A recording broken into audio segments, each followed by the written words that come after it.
Good morning vlog. If you're new to the channel, my name is Nina and I am a New York City middle school teacher, and I thought I would take you a day in my life. I have a lot of content related to teaching if you're interested. I commute out from a suburb into a city and I kind of rushed to do my makeup today, so I'm like, oh no, a little messy. But yeah, I'm gonna take a train into the city and I have my cute little outfit, black shirt, leather jacket, leather skirt. My mom told me that I had an outfit where it was like this maroon shirt and cheetah print skirt, and it was like a very overflowing skirt. And my mom's like, oh, that was giving Amish vibes and now you're giving New York City vibes. So yeah, I'm glad I'm giving New York City vibes, and we're gonna run to the train. I normally do not like my mornings to be this hectic, and I'm still choosing to vlog because I want to talk about the New York City mask mandate, and I've not been as good at my uploads, so I'm like, let's do it. So apologies in advance if it is a little bit more hectic. And as you see, I'm not wearing my mask, but I'll wear it once I get to the train because I believe the LIRR still requires it. So let's go. I may have dressed poorly for the weather. I was like 40 degrees, this will be fine because yesterday it got to around 70, but I'm feeling kind of cold. Comment down below. Comment down below, would you rather be too hot or too cold? I generally prefer being too cold, but that's because you can kind of layer up. But I guess in the moment when you can't do anything about it, I prefer too hot, I think, because it's easier to like remove layers. Here I am at the train station feeling embarrassed, but wanted to show you my shoes. So here's a voiceover. These are the Boss boot from Everlane. They ended up killing my feet. And there's my phone. I listen to the Daily Audio Bible. I think it's an easy way to hear Bible story and connect with God. We're in the city, and as I stand under the scaffolding, I realize that it's not so much the temperature, it's the wind, because the wind is not as bad right here.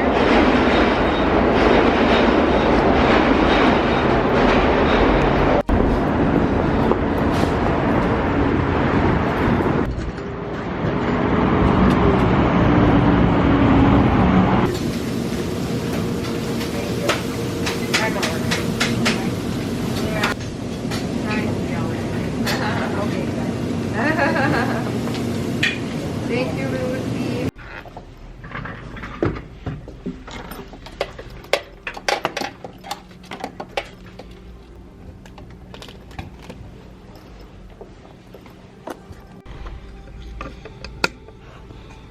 We're here in the new classroom, so I thought I might show you what it looks like. If you did not watch my last vlog, I ended up changing floors. So we were on the 5th floor and we moved to the 7th floor, and now I share a room, and I'm in another room for a couple of periods. And whoever my kids are like, why don't we get to be in the ELA room? And I'm like, well, I have zero control over this. I apologize. But let me show you what everything looks like in this room. Same lights from before, but we have a map. The teacher I share this classroom with said the map is non-negotiable because the kids don't know the states. Or not non-negotiable, but she's like, let's please keep this because kids don't know the states and they need to know the states. I have this poster, English 8 sign, more posters, bookshelf, books. We have more books over here that desperately need to be cleaned up. Then just a few more lights in the back, and the ceiling is kind of cool. Essentially in this room, I have some greetings that I already did, which is fantastic, so I can give them back. There are these paragraphs that I was killing myself to get done, but I have them done now, and I do have their worksheets for today. So that's all fantastic, and I'm now reminding myself that I need to grab more of the worksheets because they had a worksheet on Monday and they're gonna use the same worksheet today, but the back side, because I didn't want to like needlessly make more copies. So I grabbed that. I also want to, at some point when I have a free moment, read this book. It's called We Want to Do More Than Survive by Bettina L. Love. Just haven't had a chance to even like start it, but maybe I'll bring it with me on my ride home or something. Obviously now it's like sticking up. By the way, my nails are like dead after I did like some false nails, but they have their name. They can put here at the period, and then point of view 8 test prep and tech writing unit. So every period will have one of these, and this is period 3s. I felt very legit making this because it's like, wow, I pre-planned and everything. I'm gonna head down now. I have first period as a prep now. My schedule changed, and I actually really like having first period as a prep. Oh, let me see if I can show you the full outfit now. I always carry this around because it has like some important things, but we got this skirt, we have this leather jacket, these shoes, and that's it, folks. I'm gonna head down to the staff room, just get some work done. I feel weird because I don't have to wear a mask anymore, but I'm like deciding for myself how I feel about that. You know, like do I or do I not want to? I will say most people are still wearing it, but I think it's nice to know that I don't have to, but there also still is a literal world pandemic, and there are immunocompromised people. So I do feel very conflicted, and I'd love to hear your thoughts about this as an educator, about how you feel about you personally choosing to or choosing not to. And yeah. So I opened up this book for fun, and this quote is everything. My mission in life is not merely to survive, but to thrive, and to do so with some passion, some compassion, some humor, and some style. Maya Angelou. I decided to treat myself to some breakfast. We have a bagel with butter and jelly and a coffee, and let's do this. I will say that I'm setting a goal of only eating that for breakfast once a week, lunch once a week, and dinner once a week, because I've been eating up too much. This is my lunch, and I was so surprised by it. It was so good. Sourdough bread, chicken, arugula, a little bit of cheese. So if you see this later, you're gonna know what happened. Okay. Is that for your like YouTube channel? Mm-hmm. I was like, yep. You could tell. I meant to record myself when I was talking, and I forgot to.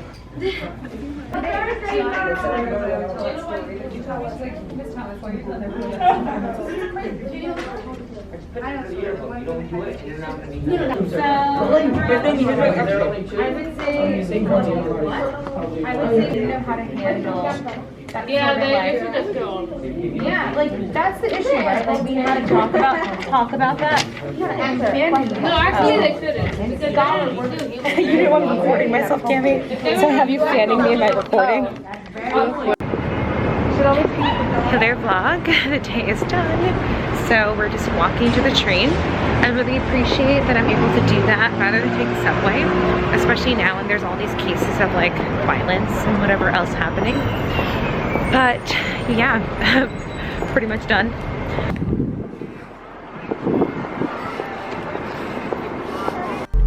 It's 4 p.m. What a day! I'm back at the train station. I have taken these shoes off. They started hurting as I walked to the train station. I rarely wear these because they hurt, and they require me to wear like a change of shoes. They're just so cute. But yeah, maybe I just need to bring a change of shoes every time I wear them.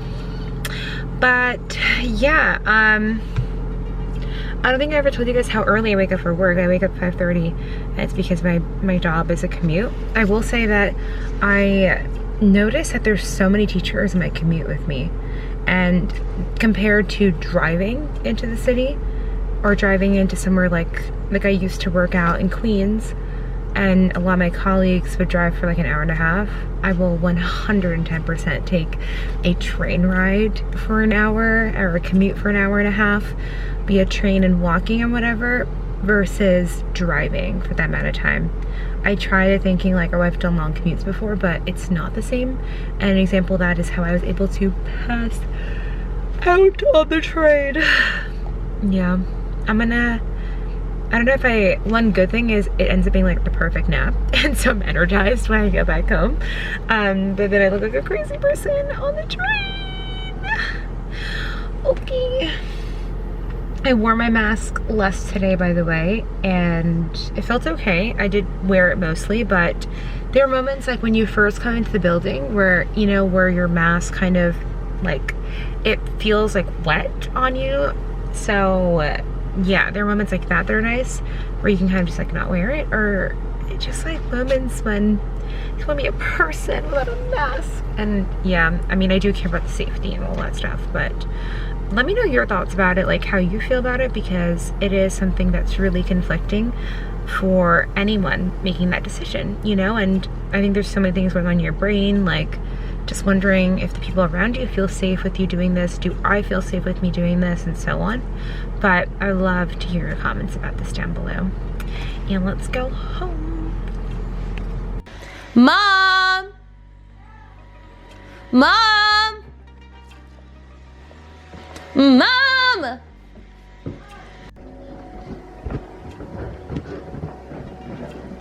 Mom! It's a vlog. Stop it, I'm sleeping, please. You're literally not sleeping? I am. Are you watching Lintu? Yeah. That's my third cousin, second cousin? Yeah. Nina, no, I'm sleeping. I don't like people to sleep. My what cousin? Nina, no. Okay, she's my cousin. Mom, you don't watch my videos like this. Well, what to say? Oh, wow. Okay. The appliances have come in, but obviously, like, they haven't been inserted. This one kind of juts out a little bit. I don't know if they're going to fix that, but this is the fanciest fridge I have laid my eyes on. Oh, look at this. You can press this, and it has, like, the time. Okay. They have something here where they, like, show you what's inside the fridge, so you don't have to open it, but I don't quite know how that works. But this was the lunch that you saw. Pretty good. Have for the rest of the week outlined. Veggies. Might do a cucumber. Oh, this is reminding me I have to actually wash and cut these. Then, oh, look at this broccoli. I got pizza to go and ask for broccoli on the side like a weirdo. Let me show you. Oranges. Oh, these grapes are gonna be old. Then, oh, those chocolate milks are my sister's. And let's open y'all up. Ice. And look at that. These are my fave. They're only 140 per little sandwich thingy. And I love them dearly. And then hold the cone. These are so good. It's only 4 now, so I am planning to defrost some salmon. Pro tip or not pro tip, I don't know. Just take the salmon and put it in some warm water. Get to just chill a little bit and enjoy. But I hope you guys enjoyed. I hope you like this video. I always like sharing like a random other thought, so let me make a new clip and share a thought. Something I was running into was these kind of like antagonistic relationships with students at times. And it's because you sometimes think like, oh, if I'm tough, students will respond better to that. And sometimes they do. But at the end of the day, we all want fairness. We all want to be treated like we are heard and understood and that things are fair in front of us. So I saw an interaction with a student and a teacher where the student had this, the teacher had such a high threshold for the expectations for the student's behavior, and just like took anything like very personally. And obviously there's times like today, for example, a 7th grader saw me in the hallway and said, F you, when I was on hallway duty. And I said, go to class. And her teacher spoke to her, and then she came out later and was like, I'm sorry, and was very respectful. I don't know what that teacher said to her. I want to kind of ask to see, like, because it's very hard to approach discipline in a way that is respectful to the student, respectful to the teacher, and does not hurt the relationship between either of them, because there are times when discipline can be extremely hurtful and you don't want to hurt the relationship between both parties. And I'm still finding my balance with that and still figuring it out, and it's not the easiest. But those are some of my thoughts about that, and I'll see y'all next week. Oh, I almost went up my nose. Bye.